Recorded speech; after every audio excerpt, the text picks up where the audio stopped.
I remember it well. One of my very last cases. It helped me think my career through. Made me decide that choosing a new profession would be better for my health. It was a case on the disappearance of the young girl's older brother. I remember seeing her blank face, with dried tears in both cheeks. Her clothes looked old with dust from sand. It appeared to me that she had fallen many times on her way here. I was surprised to see her not afraid of the situation. Her look betrayed how she felt, and how she felt was that whatever was going to happen was inevitable. I remember taking a seat in front of her, examining her reaction. Her arm only twitched as she turned to look at me with that blank look again. I examined the file that was right next to her, her name written at the top, Katrina Corley. On the bottom of the name was a small parenthesis with the name Katie. It said that she was 14. I stared at the file in disbelief, reading her claim. I looked over my shoulder at the policeman by the door with one eyebrow up. They nodded to go along with it. "You are Detective Mitchell?" She finally spoke. I turned my attention to her. "Just Mitchell would be fine," I insisted. "So Miss Katie, is it? Why don't you tell me what happened?" She sat back. "You know, I didn't ask for this to be such a big deal. I mean, he's still alive, just over there." She pointed out the window. "And where is there?" I asked. "The haunted city of Jose Cortez." All I could do was chuckle in response. "That? That is just a scary bedtime story." Her eyebrow lifted, giving me a taunting expression. She leaned into the table toward me. "Do you really believe that, Mitchell?" I breathed a heavy sigh. "Look, Katie, why don't you start from the beginning?"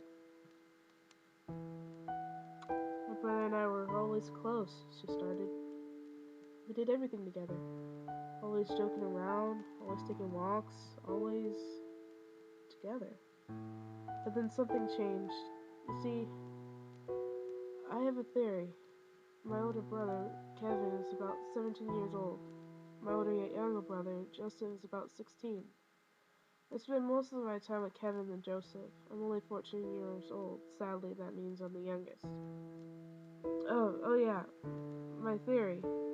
As far as I can remember, Kevin and me have been inseparable. Ever since he's gotten to a certain age, I guess he needed space. For the past couple of months, he's been setting up times for us to go to the movies. Then, out of nowhere, he cancels out and dumps me, to my disappointment, on Joseph to take me instead. What I'm getting out of this is that Kevin is trying to pass on his responsibilities on Joseph. My answer to this is another question. Why? There have been times where I wanted to just approach him and confront him on his actions, but never built up the heart to do it. He just becomes more and more distant as time passes. My curiosity had finally gotten the better of me. I had finally decided to do whatever it took to find out the secret behind his strange behavior. Chapter 1. That case still burns in my brain today. I remember everything she told me. Every single detail. This childhood had been scarred for life by the scenes she had seen. But all I saw was blankness, as if she blocked them all out, but her mouth still remembered. I kept record and recorded everything she said. There were times I'd stay up late at night listening to this over and over, and waking up after a nightmare seeing the tape recorder had finished. I decided to listen to them in order once more as I traced through her steps toward the city. So tell me. Tell me what you remember from the beginning of the horror to the time when you got here. Sound fair? Yes? Good. I remember my brother finally talking to me after a couple of weeks. You see, he had just graduated from high school and was invited to university a few cities over. I don't remember its name. I think it was RCU. Anyways, somehow he got caught in a bet with his friends to go to the city of La Cañada. You've heard all the stories. He, for some reason, came up to me offering me $20 to come with him to the city. Like an idiot, I went along. She then told me that she had recordings of the entire thing on her cell phone. I asked her if I could have copies of the recording. She agreed to copy them for me. I played her recordings in order as I reached the entrance to the city. I clicked the tape and pressed play. June 26, 2012. It's currently 8:15 at night and we are at the entrance of the city. I don't know why I'm here or even decided to tag along. Now that I see this place, I'm not sure $20 is that worth it. There was a loud rustling in the background. Hey Katie, hurry up! We're about to explore the diner. I had no doubt in my mind that was her brother. Coming, she answered. If anyone hears this and I'm nowhere to be found, Kevin Corley was the one responsible, she joked. The recording went dead. I walked to the city and looked around. It was early evening and the sun was on its way down to the horizon. I looked for a building that would be the diner. I finally came to an old shed-looking house. The brown wooden door with traces of green paint was barely hanging off its hinges.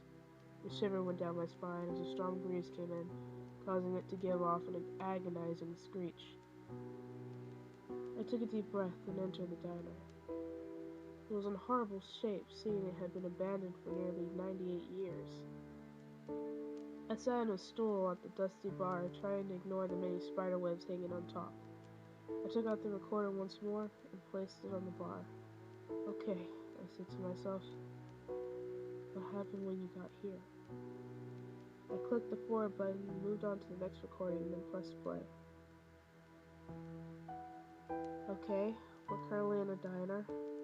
It's horrible looking. There's tons of spider webs. God, I hate spiders. My brother's acting a bit like his normal self. That's good. Joking around with his friends. I sure wish they'd hurry up, though. This place gives me the creeps. There was talking in the background. Then a whine from Katie. Are you crazy? I'm not going back there. Ask your friends. More rustling. Look, if you don't go look into the kitchen, I won't let you take your phone as a light. Her brother threatened. Eventually she gave in and took the phone back. Fine, but you owe me an extra $5 for this. The recording ended. I sighed. This was a typical teenage group investigating a haunted town on a dare. But the real question was, what happened here? Apparently the four friends were tagging along with Kitty and her brother. All of them perished. By the details Katie gave me, there was no way I could imagine how this could happen. I shook off the thought, got up and picked up the recorder. I headed for the rusted door in the back that looked like the ones you usually see on a cruise. I pushed back the door and went ahead into the kitchen. It was dark, so I pulled out my flashlight. I looked around. The kitchen was in even worse shape than the front of the diner. Mold, rust, cockroaches, you name it. It was all over the place. I walked throughout the kitchen, searching at every collapsed shelf for a clue, hoping to find all the answers I was looking for. I found nothing. This place was beginning to give me the creeps. Pots suddenly crashed to the floor, startling me.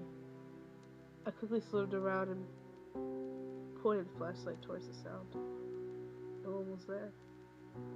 Then a small furry head popped out. I jumped to the side but relaxed, now seeing it was just a rat. It scurried off with a squeak under a cabinet. My flashlight followed its path. I gasped at the sight, covering my mouth, trying not to puke. Come on, Mitchell. Be a man. You can do this. I took a deep breath and took a step towards the cabinet. Hesitantly, I reached for its door and opened it. I dragged myself back at the sight. A body was stuffed inside. Pieces. Arms. Legs. What I could make of it was that it was female. I thought back, thinking of the children's names who perished. There were 3 boys and 1 girl that were along with Katie and her brother. Well, at least I found Sandra Belling. Must mean I'm getting closer.